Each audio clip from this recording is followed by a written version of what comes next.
우리가 그 예불 할 때 받는 게 5개죠, 5개. 여러분, 5개 받습니다. 부처님 성단에 계급 차이가 나오죠. 계급이 다 다르잖아요. 부처님 성단의 계급이 뭘로 나눠질까요? 계급이란 건 뭐 이거죠. 청신사, 청신녀, 뭐 사미, 비구 이렇게 나눠지는 거죠. 부처님의 승가에 신분이 뭘로 나눠질까요? 승가의 신분은 그 사람이 몇 가지 계를 지키는가에 달린 거예요. 뭐 승복 입었다 이게 아닙니다. 머리 깎았다 이게 아니에요. 그 사람이 몇 가지 계를 지킬 걸 서운하고 그 실천을 해나가는가. 그리고 몇 가지 계율을 어겼을 때 그가 참여하고 다시 그 계를 다시 청구하게 만드는가. 이런 실천들을 해나가고 있는가. 이게 사실은 부처님의 승단의 신분들을 결정하는 거죠. 여러분은 몇 가지 계를 지키는가? 여러분은 5개를 지킵니다. 여러분 5개를 지킨대요. 그리고 미얀마 가면 띨라신이라고 있습니다. 시알레이라고 있어요. 미얀마 종단에서는 비구니즘이 없기 때문에 분홍색 가사 입고 사는 분들 계세요. 여자 수행자들. 그분들이 지키는 개가 8개예요. 그분들은 10개를 지키는 게 아니고요. 8개를 지켜요. 그리고 사미들 지키는 개가 10개예요. 사미들은 10가지 계를 지킵니다. 비구들이 지키는 계율은 남방에서는 227개, 227이라고 그러죠, 우리가. 227개 지킵니다. 그 비구들이 지키는 계율이죠. 그러면 여러분들이 붓다의 제자로서 스스로 5개를 지키셔야 돼요. 5개를 지키셔야 됩니다. 개에 대해서 말씀드리고 싶은데 불교 공부를 개정의 사막이라고 그래요. 개정의 사막이라고 합니다. 근데 개가 뭔가? 개가 가장 거칠게 여러분 마음을 보호하는 테두리 같은 거예요. 살도 엄망주라고 5개로 말하지만 광의로 말하면 개는 생활의 정돈. 사실 수행에서는 이게 더 중요해요. 수행에서 살도 엄망주라고 대표되는 계목이 있지만 실제 여러분이 수행할 때 있어서는 생활의 정돈이 훨씬 중요합니다. 어떤 생활의 정돈인가? 단순해요. 잘 때 자는 것. 여러분 잘 때 자는 거 잘 아세요? 요즘 이거 잘 안 돼요, 사람들. 왜? 다 욕심 때문이죠. 가끔 화 때문에. 거의 대부분 욕심 때문에. 가끔 화 때문에 하면 어떤 사람에게 엄청 화났을 때 그 사람 망하는 생각한다고 밤을 새우죠. 가끔 화 때문에 잠을 못 자요. 근데 대부분은 욕심 때문에 잠을 못 자요. 뭐 영화 보고, TV 보고, 뭐 유튜브 보고 이런 거죠 다. 그 에너지가 욕심이죠. 그래서 잘 때 자는 것 이게 현대 사회에서는 쉬운 게 아닙니다. 잘 때 자고 일어날 때 일어나는 것, 먹을 때 먹는 것, 쉴 때 쉬는 것 이게 사실 우리 수행에서는 아주 중요합니다. 그리고 좀 더 불자로서의 의무감을 강하게 느끼는 사람들은 오기가 중요해져요. 왜냐하면 뭔가 죽이면 마음에 자책감이 들어서 그 자책감이 여러분 마음을 안 좋게 만드니까. 근데 여러분이 여러분 계율의 무게를 알아야 되는데 여러분 계는 결코 무겁지 않습니다. 실제로 내가 이해하는 바 계의 목적은 사람들을 억압하기 위해서가 아니고 사람들을 자유롭게 해주기 위해서요. 무슨 말인가? 뭔가 죽였을 때 여러분 안 죽여 살아요? 목이 들어오면 어떻게 할 거예요? 피치 못하게 작은 동물들을 죽일 수 있습니다. 그러면 죽이지 말라 그랬는데 내가 죽였네, 나쁜 짓 했네, 악업을 지었네. 만약 이 마음이 계속 남아있다면 그건 여러분들이 마음을 깨끗하게 해나가는 바른 길을 가는데 방해돼요. 그래서 개가 있어요. 오기를 지키라고 하면서 어겼을 때 다시 받아라. 다시 받으면 다시 청리해진다는 게 오개죠. 그래서 여러분이 개를 어긴다 하더라도 최선은 개를 지키는 스님한테 다시 오개를 받는 것, 그리고 차선은 불상 앞에서 오개를 다시 염하면서 지킬 것을 결심하는 것, 그리고 차차선은 마음속으로 부처를 생각하고 속으로 오개를 지킬 것을 염하는 거죠. 그렇게 했을 때 다시 개는 깨끗해져요. 다시 개는 청정해지는 거죠.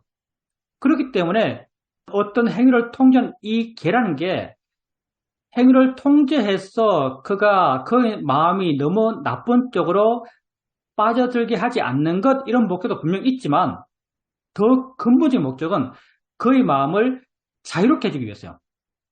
그래서 여러분이 기본적으로 계를 지키시고 설령 계를 어긴다 하더라도 너무 그걸 무겁게 생각하지 마십시오. 그냥 다시 계를 지킬 것을 결심하면 됩니다. 그러면 여러분 계는 다시 깨끗해져요. 이 법표는 수행 법표입니다. 수행해야만 가치 있는 법표입니다. 자주 참석하면 당연히 아시겠지만 내가 여기서 하는 말은 꼭 같아요. 왜냐하면 꼭 같은 말밖에 할 수가 없어요. 말하는 게 항상 어떻게 수행하십시오라는 방법론을 이야기하고 있으니까 말이 같을 수밖에 없어요. 수행해야만 이 방법론을 따라서 여러분 마음에 좋은 것이 생겨나고 여러분 마음에 어떤 변화도 생겨납니다. 그래서 여러분 수행하셔야 돼요. 수행을 많이 할 생각하지 마세요. 무거우면 오히려 힘들어요. 여러분이 수행해야 될 양은 정해놓고 해야 될 양은 여러분이 이것만큼은 내가 어떤 일이 있어도 하루 안에 할 수 있다고 하는 양, 내가 아무리 바쁘더라도 아무리 피곤하더라도 이 정도는 할 수 있어 라고 하는 양이 있겠죠. 그 양을 정하고 중요한 건 그만큼의 수행을 잊지 않고 항상 하는 거예요.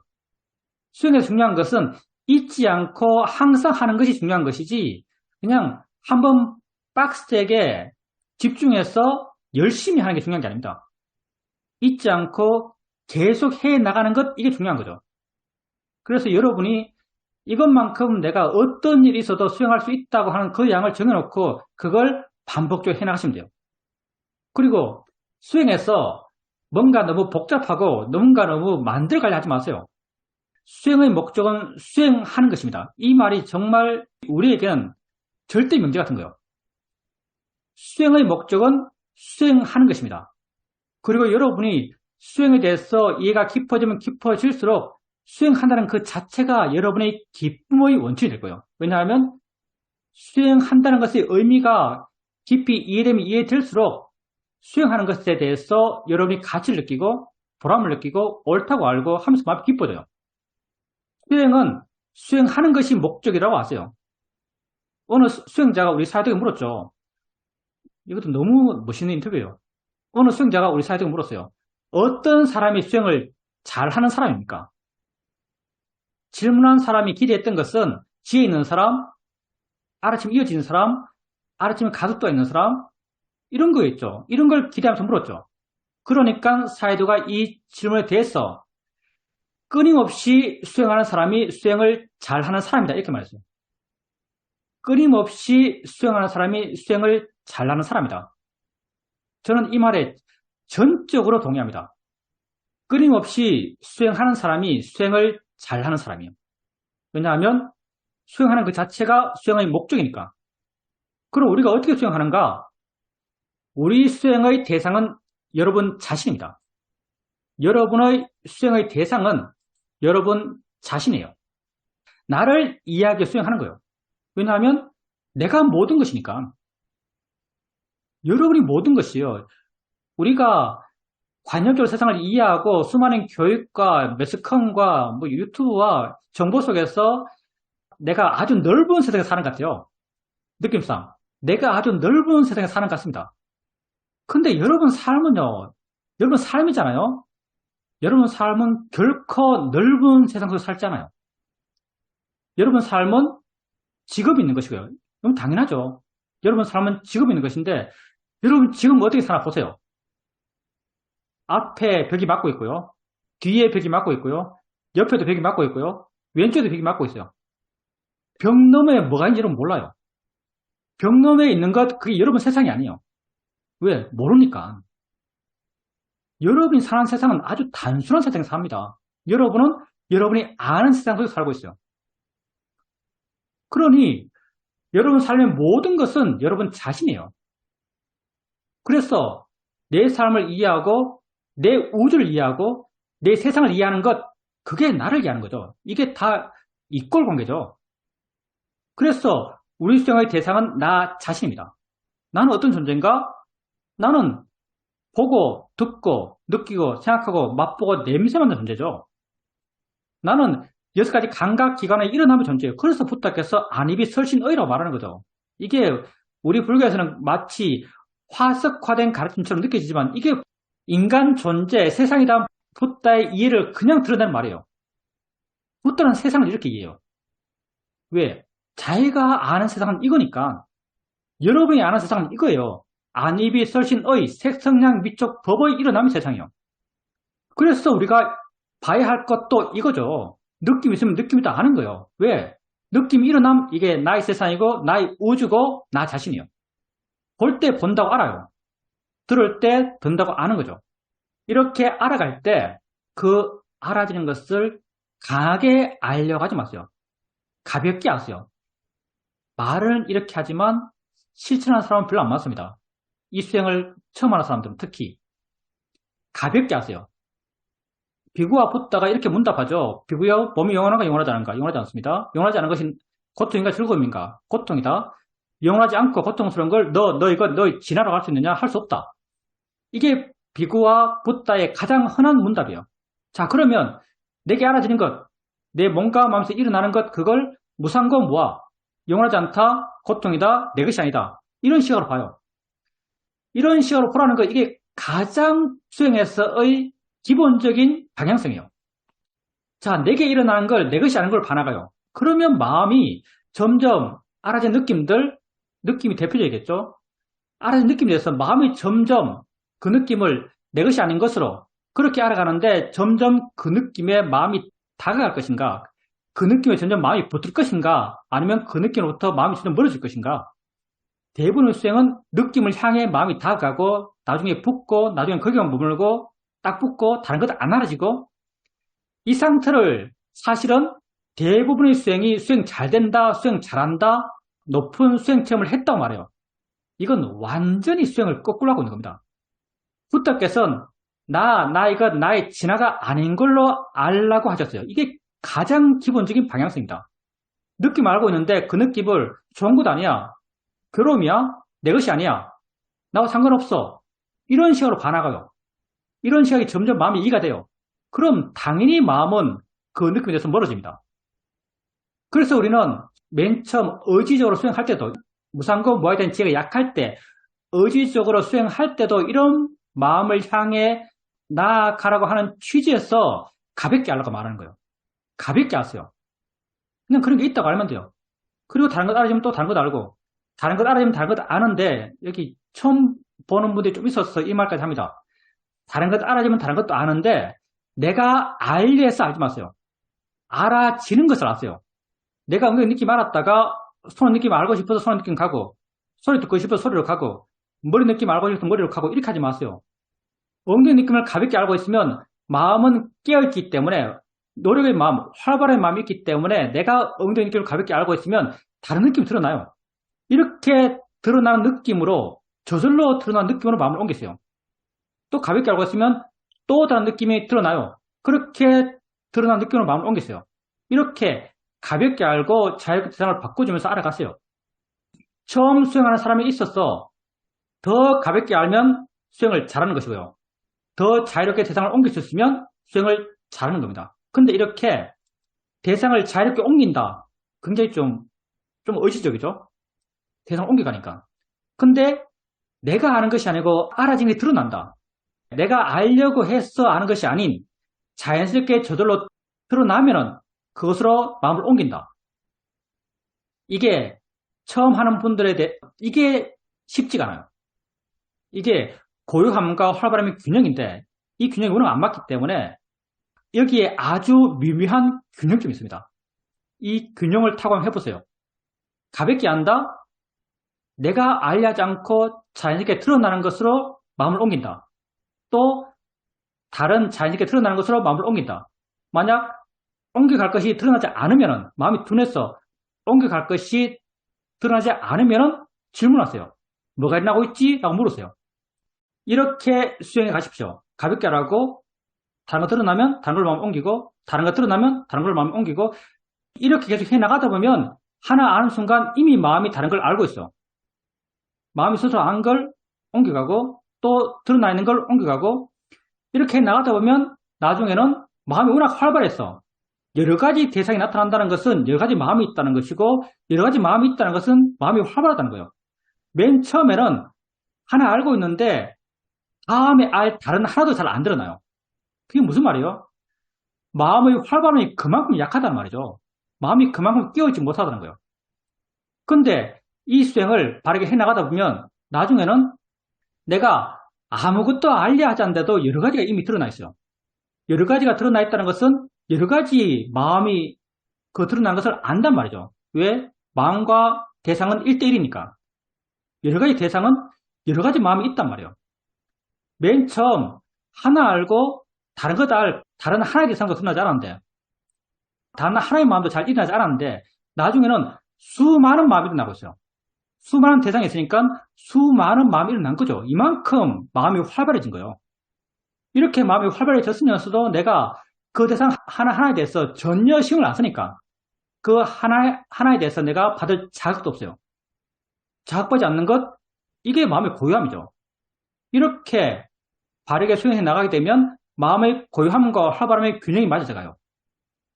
이게 마음의 균형, 좋은 마음의 균형이죠.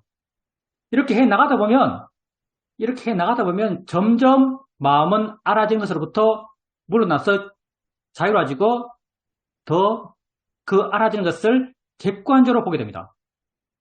이렇게 알아지는 것을 객관적으로 파나갈 때 아는가라 물어봐요. 알아지는 게 있어요. 당연히 아는 게 있겠죠. 이건 상식적인 거잖아요. 알아지는 것이 있다면 내게 보이는 게 있다면 당연히 보는 게 있어요. 내게 들리는 게 있다면 당연히 듣는 게 있어요. 근데 우리가 이렇게 있을 거라고 짐작하고 사유하지만 그걸 이해한 건 아니에요. 근데 이렇게 마음이 자유로울 때 알아지는 것을 대상으로 아는가라고 묻게 되면 마음에 그렇네라는 동요가 생겨나요. 이게 안다는 걸 이해한 거죠. 우리는 이걸 아는 마음 그래요. 이걸 우리는 마음을 이해했단 말이에요. 아네라고 동요가 돼요. 안다고 이해되면 계속 물어가요. 아는가 묻고 확인하고 아는가 묻고 확인하고 아는가 묻고 확인하고 계속 물어가다 보면 조금씩 그 이해가 자연스러워지고 그 이해하기 위한 나의 노력이 필요하지 않게 되고 나중에는 묻지 않아도 이해가 돼요. 묻지 않아도 이해가 되면서부터 이해하기 위한 나의 노력이 점점 줄어들어가요. 나의 노력이 점점 줄어들어 가면서 아는 마음에 부유했던 안다는 관념이 점점 약해져가요. 안다는 관념은 내가 부여한 겁니다. 내가 그걸 아는 걸로 이해하려고 노력하니까 그게 아는 걸로 이해됐던 거예요. 근데 내가 아는 걸로 이해하려는 노력이 점점 줄어들면서 나라고 하는 게 점점 줄어들면서 안다는 것에 부여했던 안다는 관념이 점점 줄어들어가요. 그냥 뭐가 있어요. 안다고 이해하려고 하는 그런 내 개인적 노력이 제로가 되면 안다는 관념도 제로가 됩니다. 그냥 뭐가 있어요. 관념을 배제한 순수한 성질과 작용에 대한 이해가 생겨나요. 그냥 뭐가 있는 거예요. 뭐가 뭘 하고 있는 거예요. 그래서 이 상태를 우리는 아는가 물었을 때 뭐가 있는 것 같다. 대상 혼자 있는 것이 아니고 대상과 함께 다른 뭐가 있는 것 같다. 있는 듯이 느껴진다면 그걸 아는 마음을 이해했다고 우리는 말해요. 그리고 이렇게 뭐가 있는 것, 이 있는 것은 지 혼자 있는 게 아니에요. 자기와 함께 반응하는 게 있는 거죠. 우리가 지금까지 대상을 색깔, 모양, 형태, 위치 이런 걸로 대상을 알았죠. 소리 들을 때 내가 알고 있는 소리를 대상으로 알았어요. 느낌 할 때 내가 알고 있는 느낌을 대상으로 알았어요. 근데 이 느낌, 이 소리들은요, 내게 확인되는 거예요. 이런 형태, 이런 내용의 것이 있다고 내게 확인되는 거죠. 내용, 형태, 위치가 확인되는 모든 것은 관념이에요. 이때까지도 나는 대상을 관념적으로 알아왔죠. 근데 마음을 그 성질과 작용으로 이해해요. 아는 걸로 이해해요. 여기서 안다는 것은 거기에 그 작용성을 드러내게 하기 위해서 어쩔 수 있는 말입니다. 아는 걸 이해해요. 그러면 아는 것과 함께 있는 것은 알아지는 것이죠. 보는 것과 함께 있는 것은 보여지는 것이요. 보는 것과 함께 있는 게 이전에는 모양과 색깔과 위치와 형태였지만 이건 다 관념들이었죠. 본다는 것에 대한 이해가 깊어지면 깊어질수록 본다는 것과 함께 있는 것은 보여지는 게 함께 있어요. 근데 이런 마음에 대한 이해, 이런 법에 대한 이해를 해나간 데 있어서 내 의지가 점점 줄어들어가요. 내 의지가 줄어들면 줄어들수록 법에 붙어있던 그런 관념적인 요소들, 본다는 것에서 본다, 듣는다 해서 듣는다, 느낀다 해서 느낀다, 안다 해서 그 안다, 딱 관념들이거든요. 내용을 갖고 있는 관념이에요. 근데 이런 관념들이 점점 줄어들어가요. 자, 그러면 보세요. 이런 관념이 없어요. 관념이 제로가 됐어요. 그러면 우리가 본다고 이름 지은 그 일어남, 우리가 안다고 이름 지은 그 일어남, 우리가 듣는다고 이름 지은 그 일어남, 그게 뭐가 다르죠? 이게 뭐가 다를까요? 다룰 수 있는 요소가 없죠. 왜? 다룰 수 있는 요소는 관념들이니까. 다룰 수 있는 요소가 없어요. 알아진다고 이름 지은 그 일어남, 보여진다고 이름 지은 그 일어남, 느껴진다고 이름 지은 그 일어남. 근데 그렇게 관념지어를 했던 내 노력이 줄어들면서 느껴진다 해서 느낌과 들려진다 해서 들림과 알아진다 해서 알아짐이 점점 희미해져가요. 그럼 나중에는 그냥 되어지는 뭐가 있어요? 그러면 도대체 안다와 알아진다와 본다와 보여진다와 듣는다와 들려진다가 뭐가 다르겠어요? 나중에는 다 만법이 귀일합니다. 이걸 나는 만법 귀일과 똑같다 생각해요. 만법이 귀일합니다. 이렇게 하나의 알마 일어남, 아는 마음과 알아지는 대상이 함께 일어남, 이 하나의 알마 일어남에 대한 이해가 깊어지면 모든 걸 이해해요. 내 안에서 일어나는 모든 일어남들 다 알마 일어남인데 알에 붙어있던 그런 내용들, 그런 의미들, 그런 가치들은 다 관념들이에요. 그러니 우리가 기초수행법을 할 때 안다는 것을 알아가며 생겨났던 그런 지혜의 내용들은 다른 모든 마음에도 공통된 것이라는 말을 해요. 안다는 것과 알아진다는 것에 대한 이해가 깊어지면 다른 모든 알에 대한 이해는 저절로 생겨난다고 말해요. 이게 우리의 모든 것이죠. 사실은. 이게 우리 존재의 모든 것이에요. 그리고 이런 모든 이해들은 내 마음을 제약하고 있던, 내 마음에 화와 욕심을 일으켰던 그런 모양, 색깔, 위치, 가치, 내용, 의미, 리듬 이런 관념들로부터 우리를 자유롭게 합니다. 화내고 욕심낼 이유가 없어요. 왜? 다 일어남이니까. 알의 일어남과 화의 일어남이 뭐가 다르겠어요? 범의 일어남과 욕심의 일어남이 뭐가 다르겠어요? 욕심의 일어남에 특별한 의미를 부여할 필요가 있나요? 이걸 사실은 산임조성에서 법념차라고 부르죠. 뭐가 다르겠어요? 화, 욕심도 다 관념들이에요. 이렇게 하는 마음의 작용을 화라고 이름 붙이고 있어요. 화낸다고 이름 붙이고 있어요. 본다고 이름 붙였듯이 화낸다고 이름 붙이고 있어요. 근데 궁극적으로 뭐가 다르겠어요? 모든 일어나는 게 사실은 가치 중립적이에요. 아는 마음과 알아지는 대상이 함께 일어난 것과 같은 무게, 같은 의미, 같은 가치가 돼요. 그러니 내 삶의 모든 내용, 그것으로부터 우리는 이런 예를 바탕으로 우리는 자유로울 수 있습니다. 나를 묶고 있던 모든 삶의 제약으로부터 우린 자유로워질 수 있어요. 물론 우리가 당장 이렇게 되긴 쉽지 않겠지만 이건 여러분이 수행해 나가면서 조금씩 다 맛보아 왔던 길이고요. 지금도 여러분이 걸어가고 있는 길이에요. 여러분은 이 방향으로 여러분이 변화하고 있다는 걸 동의할 겁니다. 이 방향으로 여러분이 변하고 있다는 것에 대해서 여러분 동의할 수 있을 거예요.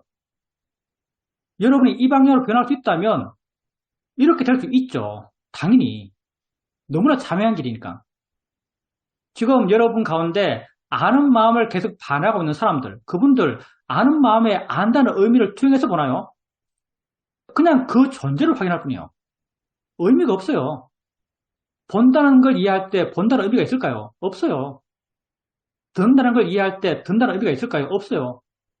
이해가 더 깊어진다면 화낸다고 할 때 화내는 게 의미가 있을까요? 의미가 없어요. 그냥 일어날 뿐입니다. 좋을 것도 나쁠 것도 없죠. 그러니 우리에게 일어나는 모든 일어남들, 우리 모든 삶의 경험들, 이 가운데 우리가 자유로워질 수 없는 건 없어요. 지금 또 우리가 그 방향으로 변해가고 있고 한 걸음 가면 두 걸음 갈 수 있고, 두 걸음 간다면 영원히 갈 수 있어요. 그 완성된 형태를 아라한이라고 붓다는 말하고 있죠. 우리에게 많이 남은 길이지만 중요한 건 가고 있다는 겁니다. 끝이 있는 길이에요. 우리에게 가장 중요한 건 가고 있다는 것이고, 가고 있다는 것은 수행한다는 것이고, 그래서 우리 수행의 목적이 수행하는 것이 수행의 목적이라고 말합니다. 수행을 바르게 하면 이렇게 갈 수밖에 없습니다. 우리 마음의 조건이 원래 그러니까. 그렇게 수행의 길을 가면서 여러분 스스로를 자유롭게 가십시오. 여러분은 자유로워질 수 있는 존재입니다. 괴로울 필요가 없는 존재예요. 왜 괴로울 필요가 없는가? 정말 바르게 안다면 화내는 것과 보는 게 사실 똑같으니까. 질문입니다. 며칠 전에 설탕물을 받아왔습니다. 그 설탕물이 비닐에 쌓여 있었는데 그 비닐 안에 작은 파리 한 마리가 들어 있었습니다. 조심스럽게 비닐을 헤치고 휴지로 파리를 잡았습니다. 죽이고 싶지 않았기 때문에 창문을 열고 그 파리를 밖에 놓아 주었습니다. 그런데 따뜻한 방 안에서 아주 추운 바깥으로 내어놓았기 때문에 파리가 살았을까란 그런 의심이 들었습니다. 내내 그것을 생각하면 마음이 안 좋아졌습니다. 그런데 스님께서 오늘 개에 대해서 말씀하시면서 단지 개를 다시 받기만 하면 마음이 다시 청정해진다고 하시는 말씀을 들으면서 마음에 큰 위안이 되었습니다. 수행자님이 했던 그 행동들, 그게 살생의 업을 지은 건가 하면 살생의 업을 지은 거 아니죠. 수행자님이 파리를 밖으로 내보내면서 야, 너 밖에 나가서 얼어 죽어 하고 보낸 게 아니에요. 너 밖에 나가서 얼어 죽어 이런 마음으로 보냈으면 살생의 업이에요. 근데 그게 아니죠. 살려주려고 보낸 거잖아요. 살려주는 마음으로 보낸 거죠. 질문입니다. 살려주려는 마음으로 보냈지만 여기가 아주 높은 곳이고 바깥이 아주 추웠습니다. 살기가 쉽지 않았을 겁니다. 팔이 지 업입니다. 수행자님이 감당해야 될 업이 아니에요. 모든 업은요, 마음을 따라야 된다는 겁니다. 우리 사회도가 인터뷰 때 이런 말 한 적 있어요. 어느 외국 사람이 사회도한테 물어봤어요. 사회도가 지금 기차를 몰고 있습니다. 기차를 몰고 있는 갈림길이 있는데 비상사태가 났는데 갈림길에서 사회도께서 오른쪽으로 방향을 틀 수도 있고 왼쪽으로 방향을 틀 수도 있어요. 근데 오른쪽으로 방향을 틀면 50명의 사람이 죽어요. 왼쪽으로 방향을 틀면 1명의 사람이 죽어요. 그러면 사회도는 어느 쪽으로 방향을 틀겠습니까? 라고 물어요. 그럼 사회도께서 난 당연히 왼쪽으로 방향을 튼다 이렇게 말해요. 그러면 사회도의 선택으로 1명이 죽었다. 그 사람은 사회도가 죽였다. 그럼 사회도가 악업을 지는 게 아닌가 이렇게 말했어요. 어떻게 생각하세요? 사회도가 선택을 했어요. 왼쪽으로. 그 사람 죽을 걸 알고 선택한 거예요. 이쪽은 50명, 이쪽은 1명이에요. 1명 죽는 걸 알면서 그 1명 죽는 쪽으로 방향을 트신 거예요. 그러면 50명 살린 선업과 1명 죽인 악업을 함께 지은 건가요? 예, 어렵지 않습니다. 어렵지 않아요. 왜냐하면 기준은 마음에 있어요. 무슨 말인가 하면 사회도께서 왼쪽으로 방향을 틀 때 한 사람 있는데 그 한 사람 죽이려고 틀었는가? 아니잖아요. 50명을 살리려고 튼 거예요. 그러니까 사회도는 그 사람을 죽이려는 마음이 1도 없었어요. 그래서 불교적으로는 전혀 살생업을 짓지 않았어요. 그게 법적으로는 뭐 과실치사가 될지 모르겠지만 불교적으로는 전혀 악업을 짓는 게 아니에요. 왜냐하면 그때 방향을 틀 때 그 한 사람을 죽이려는 마음이 전혀 없었으니까. 마음이 없으면 업도 없어요. 그러니까 수행자님께서 그 파리를 창밖으로 내보낼 때 파리가 죽기를 바라는 마음은 1도 없었어요.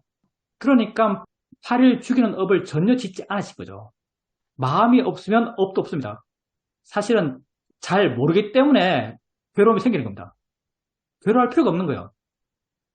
밖에 나가서 살든 죽든 그건 파리 지 업이에요. 우리 마음이 갖고 있는 것 가운데 가장 정직한 것, 그게 마음 느낌이요. 그래서 어떤 행위를 하고 어떤 말을 하고 내 마음의 느낌이 좋으면 내가 바르게 한 거예요. 어떤 행위를 하고 내 마음의 느낌이 안 좋으면 내가 잘못한 겁니다. 아마 최선은 나가서 엘리베이터 타고 내려가서 1층에 놓아주는 거겠죠? 그러면 어쩔 수 없습니다. 삶에서 우리가 감당해야 될 무게죠, 사실은. 생활 속에서 생활인으로 사는데 그 정도 악업은 지을 수밖에 없는 요소도 분명히 있어요. 그러니까 그때는 수행자님 말씀처럼 죄를 다시 받으면 됩니다. 질문입니다. 일상에서 꾸준히 수행하고 있었고 알미 자연스럽게 이어지고 있었습니다. 이렇게 알미 자연스럽게 이어질 때 정말 지속적으로 이어지고 있나란 그런 생각이 들었고 마음의 느낌을 관찰했습니다. 그러니까 이해의 느낌이 계속 있다는 것을 알 수 있었습니다. 그러다가 오후가 되어서 손주가 유치원에서 돌아왔습니다.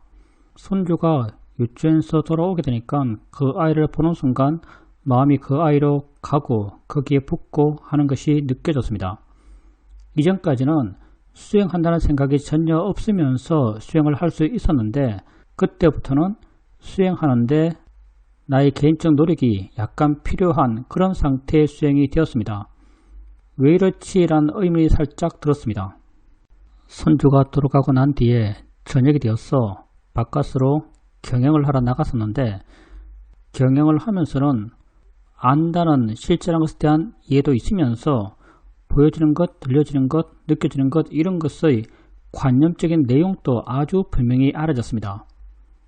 그 모양, 그 색깔, 그 형태, 어떤 소리라는 것, 어떤 느낌이라는 것 이런 관념적 요소들도 자연스럽게 다 알아지면서 더불어서 법에 대한 이해도 함께 있었습니다. 이전에는 수행할 때 법에 대한 이해가 분명히 알아지고 그것에 마음이 주목한 그런 상태의 수행일 때는 관념적인 분명함은 별로 없었습니다. 그런 게 있다고는 알고 있었지만 그것이 분명하다고는 느껴지지 않았습니다. 그런데 이번에는 관념과 법이 함께 분명했습니다. 뭔가 좀 다르다라고 느껴졌었습니다. 그리고 이렇게 관념과 법을 함께 분명히 이해한 상태가 훨씬 더 수행이 자유롭고 수행에 대한 애씀이 더 적고 수행이 더 자연스러운 상태라고 생각되었습니다. 그러다가 보이는 것에 사람도 있었습니다. 사람과 개가 함께 있는데 그게 사람이라는 것, 남자라는 것, 옷이 어떻다는 것, 색깔이 어떻다는 것 이런 것도 분명히 알면서 또한 보여진다는, 있다는 그런 법에 대한 성질 또한 분명히 알아졌습니다. 그제서야 내가 왜 손자에 대해서 볼 때는 쉽게 마음이 손자에게 가고 손자에 머물고 수행이 자연스럽게 이어지지 않았는지를 알 수 있었습니다. 실제에 대한 이해가 약했기 때문에 손자를 볼 때는 그렇게 쉽게 대상으로 마음이 갔었다는 것을 알 수 있었습니다. 스님께서 평소에 이거 보이는 거지, 이거 들리는 거지 이렇게 말씀하셨던 그 방법이 이런 경우에 아주 효과적으로 쓸 수 있겠구나라는 생각이 들었습니다. 실제에 대한 이해가 부족하다 하셨는데 사실은 실제에 대한 이해는 언제나 부족합니다. 실제에 대한 이해는 언제나 부족하고요. 그리고 수행자님께서 수행을 엄청 잘하셨죠. 알아참이 이어진다면 수행을 굉장히 잘하시는 것이고 그렇게 알아참이 이어질 때 수행자님의 상태에서 계속 법을 계속 반항하는 거죠. 안다는 걸 계속 알아가신 거죠. 알아진 여러 가지과 함께 뭔가 것 아닌 어떤 다른 것의 존재감을 느끼고 있는 거죠. 우리는 그 아는 마음을 계속 안다고 말하죠. 그리고 아는 마음을 계속 알아갈 때 수행자의 마음에서 그런 내 마음의 느낌이 어떻지라고 확인했을 때 사실은 안다는 지혜의 느낌이 확인되죠. 뭔가 내게 이해가 있는 듯한 느낌, 이해의 느낌이 확인돼요. 그게 사실 지혜를 확인하는 거죠. 굉장히 좋은 수행 상태로 이어지게 수행해 나가고 계셨고 사실 이어지게 수행하는 것 이게 나도 모르게 내 마음을 강하게 만들어요. 근데 내 마음이 강한 것, 수행하는 마음의 힘이 좋은 것 이거 반대편에 삶의 의미가 있어요. 삶의 의미는 다 번뇌가 부여하고 있는 거예요. 손자가 들어왔어요. 손자는 수행자님에게 아주 강한 의미가 부여된 대상이에요. 그렇게 강한 의미가 부여된 대상이니까 수행자님 마음이 확 나가는 거죠. 반응하는 거예요. 주로 좋은 반응이겠죠. 해주고 싶은 반응. 이런 반응이 나가요. 이렇게 의미가 강할 때, 설령 그때 수행자님이 법에 대한 지혜가 있다 하더라도 의미 또한 워낙 강하기 때문에 그 법에 대한 이해를 압도할 수도 있고요. 이렇게 의미가 강한 대상이 나타났을 때 쓸 수 있는 우리의 도구라고 하는 게 보여지는 거지 이렇게 말해준 거예요. 들려지는 거지 이렇게 말하면 보여지는 거지라고 하면은 이렇게 말하면 내 마음이 수행 프레임으로 딱 바뀌어요. 소리일 뿐이지라고 하면요 이 말을 따라서 내 마음이 수행 모드가 돼요. 말이란 게 생각이란 게 우리 마음을 그 생각 따라서 변화시켜요. 그리고 또 손자가 가고 또 수행을 계속 하셨어요. 그리고 수행 상태가 원래 손자 오기 전처럼 그렇게 수행 상태가 좋았죠. 계속 이어져 나가요. 그러면서 뭔가 다르다, 새롭다, 재밌다 이렇게 느꼈다면 그건 다 지혜들이고요. 그리고 수행 상태가 이전과 다른 게 이전에는 법을 계속 반항했고 법을 계속 이해하려 그랬고 법 이외의 것들 그러니까 보여주는 것, 뭐 사람, 모양, 소리, 내용 이런 것에 대해서는 마음이 조금 멀었어요. 왜 멀었는가? 법을 보려고 했으니까. 법을 이해하려 했으니까. 법을 이해하려고 마음의 에너지가 내 의지, 뭔가 하려고 하는 건 내 의지예요. 하려고 하는 건 내 의지거든요. 내가 살아있어요. 내가 법을 이해하려고 에너지를 쏟고 있으니까 법이 강하게 이해되고 법 이외에 다른 것, 이 경우 다른 건 관여적 요소들이죠. 관여적 요소들은 조금 희미해요. 멀리 있게 느껴지고. 근데 수행자님이 수행해 나가면서 점점 법에 대한 이해가 깊어지고 법에 대한 이해가 깊어지면 깊어질수록 법을 이해하기 위한 노력이 약해져가요. 법은 점점 더 희미해져가요. 사실은요. 뭐가 희미한가? 법의 관념적 요소들이 점점 희미해져가요. 옛날에는 법을 이해를 했기 때문에 법이 굉장히 구체성 있게 알아져요. 어디 있는 것처럼 아주 구체적이에요. 어디 있는 것처럼 아주 구체적인 게 수행 잘 된 것처럼 느낄 수 있겠지만 사실 있는 것처럼 느껴지는 이 자체가 이미 관념이에요. 사실. 아주 미세한 관념이란 관념이에요. 근데 수행자님이 법을 이해하기 위한 수행자님 노력이 점점 줄어들면서 이런 관념적 요소가 점점 약해지고 있는 듯이 느꼈던 그 분명함도 점점 약해지고 그냥 이해한 듯한 느낌? 뭐 우리가 존재감이라고 표현하기도 했는데 그냥 있다는 암, 뭐가 있다 나 이해 이런 건 좀 남아가요. 그리고 이런 이해도 하려고 안 그래요. 점점 이렇게 수행자님의 개인적 노력들, 나의 드러남들이 약해져 가면서 마음이 자유로우니까 이전에는 법을 이해하려 노력했기 때문에 마음이 이렇게 꽉 짜였어요. 그 방향으로. 근데 지금은 아무것도 안 하려고 하니까 마음이 자유로워요. 마음이 자유로우니까 그 자유로운 마음이 또 일어나서 지할 해요. 저 소리네? 누가 내는 소리네? 소리 의미가 뭐네? 오른쪽에 있네? 얼마나 멀리서 나는 소리네? 이런 걸 마음이 지가 다 알아요. 그러면서도 법에 대한 이해도 있어요. 이때의 법에 대한 이해는 수행자님이 그 이해를 하기 위한 노력이 없어도 그냥 존재하는 이해 느낌이에요. 굉장히 미세하다고 말할 수 있는 거죠, 사실요. 미세한 이해 느낌이죠. 그러니까 이렇게 법에 대한 이해와 관여적인 해석이 함께 존재하는 것이고요. 뭐 이걸 사회들은 인터뷰에서 이런 말 자주 하죠. 지혜는 지혜 일을 하고 관념은 관념 일을 한다고 말해요. 내가 법을 알려고 노력하면 관념은 죽어요. 이 상태가 결코 우리가 원하는 최선의 상태는 아닙니다. 우리가 이런 이야기를 하잖아요. 뭐 산은 산이요, 물은 물이다. 처음에도 산은 산이요, 물은 물이다 말해요. 근데 법에 국집한 사람, 법만을 이해하고자 하는 사람은 산은 산이 아니고 물은 물이 아니라 그래요. 근데 모든 것을 아는 사람, 법도 이해하고 관념도 이해한 사람, 그 사람은 다시 또 산은 산이요, 물은 물이라고 말해요. 수행자님에게 법에 대한 이해는 있지만 사람은 이제 사람이고 법에 대한 이해는 있지만 저 소리는 또 누구의 소리예요? 저 내용은 또 어떤 내용의 소리예요? 이게 모두 다 함께 있는 것이고 지혜의 마음은 그런 법에 대한 이해하는 일을 하고요. 관여의 마음은 그런 해석과 의미들을 다 알아요. 모든 것을 안다고 말할 수 있는 거죠. 수행하려는 마음이 더 약했기 때문에 그런 것이고 알아차림이 이어짐이 더 강하기 때문에 그런 것이고 이런 이해의 가장 기본 뿌리에는요. 수행자님께서 알아차림을 계속 이어가려는 노력을 계속 하셨고 그런 노력이 계속 되면서 알아차림을 이어가는 노력이 점점 필요 없어져 왔기 때문에 이런 변화들이 생기는 거죠. 그런 변화의 방향은 자연스러운 방향이라고 할 수 있습니다. 질문입니다. 지금까지 스님의 법문을 항상 받아들이는 마음으로, 순응하는 마음으로 그렇게 들어왔습니다. 그런데 저번 법회에서는 내 마음이 삐뚤어져 있으니까 스님 법문이 거꾸로 거부하는 마음으로 그렇게 들렸었습니다. 왜 내 마음이 그렇게 거부하는 마음인지 그 과정을 말씀드리겠습니다. 서현 스님이 다쳤다는 이야기를 들었고 그 상태가 썩 약해 보이지 않았습니다. 그래서 거기에 내 마음이 아주 강하게 집착했고 마음에 걱정, 불안, 번뇌들이 강했습니다. 그래서 전반적으로 내 마음 상태가 안 좋았는데 한번 서현 스님에게 통화를 했는데 스님께서는 마음에 아무런 동료가 없다고 말씀하셨습니다. 그냥 상태가 똑같은 상태다. 원래 평소와 똑같다. 이런 말씀을 하셨습니다. 그 말을 듣는 순간 내 마음이 확 깨었습니다.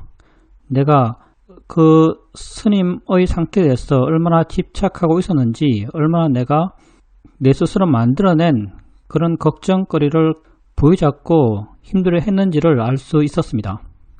근데 스님의 그 한마디에 내 마음이 확 깨었어. 마음이 다시 좋아졌고 나 자신에 대해서 바르게 다시 볼 수 있게 되었습니다.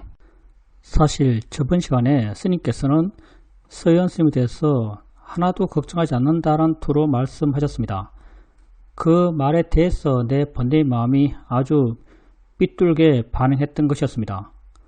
그런데 서현 스님께서 아무렇지 않단 말 듣고 사실은 아무렇지 않는 일인데 내 마음이 혼자서 방방 뛰면서 걱정하고 불안해하고 화냈다는 걸 알 수 있었습니다. 우리가 쉽지는 않겠지만 내 같은 경우 나는 내 앞에서 그 사람이 보이고 있고 내 앞에서 그 사람이 들리고 있고 내 앞에서 그게 느껴진다면 내가 지금 경험하고 있다면 어떤 마음을 내야 될 것이고 뭐 어떤 마음이 일어나면 그걸 바르게 봐야 될 것이고 어떤 반응을 해야 될 것이요. 근데 내게 안 보이고 내게 안 들리고 안 느껴지는데 그런 사실만 알고 있다. 수현 스님이 손을 다쳐서 기부스 비슷하게 하고 아파트에 있어요. 대덕가보 선생님 함께 살고 있죠. 그거 안 들리고 안 느껴져요. 그러면 생각이 안 나요. 생각이 안 나요. 내가 그렇게 생각한다고 말씀드렸는데 이게 옳은가 그런가라고 생각해 본다면 사실 잘 모르겠죠. 이게 너무 사람이 냉정한 거 아니냐. 근데 사실은 한번 생각해 보세요. 내게 안 들리고 안 보이고 안 느껴져요. 내 삶이 지금 없어요. 그걸 대상으로 내가 걱정하고 하는 게 무슨 의미가 있을까요? 그냥 내게 보이는 것에 대해서 바르게 반응하고 내게 들리는 것에 대해서 바르게 반응하고 바르게 반응하지 않으면 바른 방향으로 마음을 바꿔주고 내가 느껴지는 것에 대해서 바르게 반응하고 바르게 반응하지 않으면 바른 방향으로 마음을 바꿔주고 이렇게 하는 게 우리의 자세라고 생각합니다. 내가 아까 말했던 게 너무 심하다고 생각되겠지만 사실 이건 붓다의 마음가짐이에요. 붓다가 맨 처음 성도하셨을 때 이런 방향성이 너무나 애매하니까 내가 붓다 예를 듭니다. 이 방향성이 사실 옳은지 그런지 애매하잖아요. 사실은 이 방향성이 옳다는 것을 나는 붓다에 의해서 찾고 싶어요. 붓다께서 맨 처음 성도하시고 완전히 잘해졌을 때 아예 세상에 고통받는 중생들 생각도 안 해요. 아예 세상에 고통받는 중생들 생각도 안 합니다. 붓다가 고통받는 중생에 대해서 아무 생각을 안 하는 것, 이 모습을 경전에서 이렇게 말하고 있죠. 내가 깨달은 이 법은 너무나 심하고 깊어서 세상 사람들에게 말해줘봐야 세상 사람들이 이해하지 못한다. 그러니 말해주는 것이 나의 수고로만 다할 뿐 아무 이익이 없다. 나는 그냥 내 혼자 있겠다. 이렇게 서술되어 있긴 하지만 실제로는 아예 마음이 안 해놨을 거예요. 아예 마음이 안 해놨을 겁니다. 근데 마음이 안 해놨다 하더라도 누가 와서 물론 경전에서는 뭐 산바닥가 내려와서 권청했다고 말하지만 나는 실제로는 안 그랬을 생각해요. 그때 붓다는 전혀 중생이나 마음이 안 해놨죠. 근데 누가 와서 괴롭습니다라고 말하면 당연히 말해줘야겠죠. 괴롭습니다 말하면 그 괴로움을 어떻게 봐야 하는지 어떻게 바라봤을 때 네 괴로움을 줄 수 있는지 말해줬겠죠. 그게 들렸을 때 반응했을 거예요. 뭔가 보였을 때 반응했을 거예요. 느껴졌을 때 반응했을 거예요. 바른 방향으로. 보이지 않고 들리지 않고 느껴지지 않은 것에 대해서 생각으로만 중생이 어떻지? 내가 지금 살아오면서 중생들 많이 만났는데 뭐 카펠라와트에서 우리 아버지 정마랑은 지금 어떻게 살고 있지? 여전히 괴로울 텐데 가서 제도해줘야 되나? 이런 생각 안 했다는 거죠. 안 했다는 거예요. 우리는 우리 삶을 살아요. 내 삶이란 건 단순해요. 내게 보이고 들리고 느끼고 생각하고 맛보고 냄새 맡는 것, 이게 우리 삶이에요. 내가 반응해야 되는 것은 이것이고요. 내가 바르게 반응해야 되는 것도 이것이고요. 그러니 내게 안 보이고 안 들리고 안 느껴지는 것에 대해서 내가 어떤 마음을 낼 필요가 있는가? 낼 필요가 없다는 것이 붓다의 일화에서 나는 알 수 있다고 생각해요. 실제 서인스님 생각 안 합니다. 오늘 하루 종일 생각 안 한 것 같은데요. 사람에게 집착할 필요 없습니다. 좋은 건 좋은 거죠. 그분이 좋은 사람이고 그 사람 생각하면 마음이 따뜻해지고 그 사람이 살아가는 방향이 바라서 그 사람 생각하면 나도 바르게 살아야지하는 마음이 생겨나요. 그건 좋아요. 근데 그 어떤 좋은 것도 집착하는 순간 나쁜 거예요. 집착하는 순간 나쁜 겁니다. 지혜까지도 집착하는 순간 나쁜 거예요. 번뇌를 일으키는 모든 것은 그 순간 나쁜 것이 돼요. 그래서 그 무엇도 집착할 게 아닙니다. 수행자님께서 그 대상을 대상으로 마음에 화나고 초조하고 걱정된다. 그러면 그 순간 그 대상은 수행자님에게 번뇌의 대상이에요. 수행자님을 번뇌케 하는 괴롭게 하는 대상이에요. 우리 존재에 있어서 최악은 괴로움입니다. 붓다는 그렇게 봐요.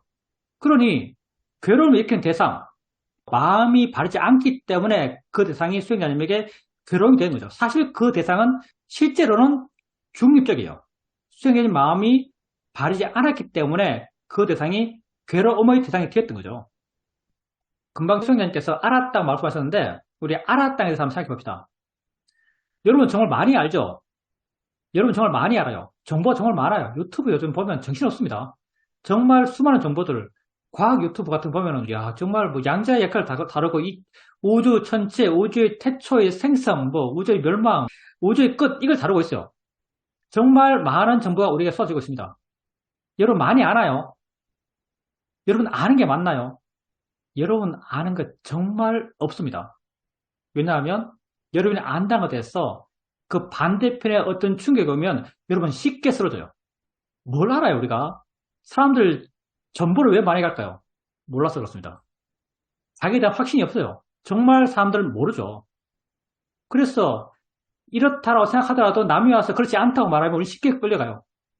나에 대한 확신도 정말 없어요. 왜냐하면 아는 게 없으니까. 내가 여러분에게 저승공을 하면서 맨날 하는 말이 있어요. 우리는 이 순간 현재를 삽니다. 여러분, 이 순간 현재를 산다는 걸 아나요? 생각하면 너무나 완벽한 100% 진실이에요. 나는 이 순간 현재를 산다. 이것밖에 못 산다. 이것 여러분 알아요? 이것 여러분 잘 모릅니다. 모른다는 증거가 어디 있는가? 왜냐하면 여러분은 어제 때문에 괴롭고 내일 때문에 괴로우니까. 여러분이 정말 이 순간 현재를 산다고 완벽히 이해한다면 여러분 마음은 지금 알아지는 것에 대해서 반응할 뿐이에요. 근데 여러분은 알아지지 않는 내일 때문에, 알아지지 않는 어제 때문에 괴로워요. 이게 모르는 거죠. 여러분은 이 순간 현재를 산다는 것도 몰라요. 그러면 여러분이 뭐 들어서 알고, 유튜브 봐서 알고, 책 읽어서 알고, 배워서 알고, 그 중에 여러분 아는 게 뭐가 있나요? 여러분 정말 아는 것이 없습니다. 물론 나도 마찬가지예요. 정말 아는 것이 없습니다. 그러면 우리가 맨날 안다, 이해한다 말하는데 도대체 뭐냐 이게? 여러분이 수행을 해나가면서 여러분 자신을 봐나가면서 여러분을 알아가고 점점 여러분을 알아가는 마음이 좋아져가면서 여러분 마음에 여러분의 현재, 여러분에게 일어나는 것, 여러분이 진짜 있는 것에 대한 이해가 생겨납니다. 이해가 생겨나요. 느낌이 뭐다고 이해하고요. 본다는 게 뭐다고 이해하고요. 있다는 게 뭐다고 이해하고요. 생각이 뭐다고 이해해요. 이런 이해에 대해서 여러분에게 물어요.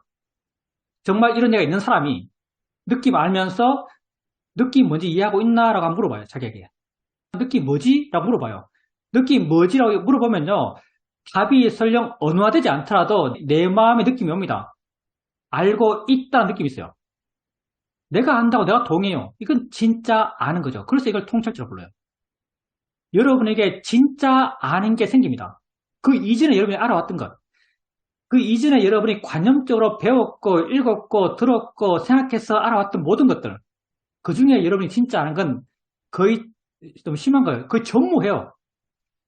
여러분이 지금 이 순간 산다는 것도 모르잖아요.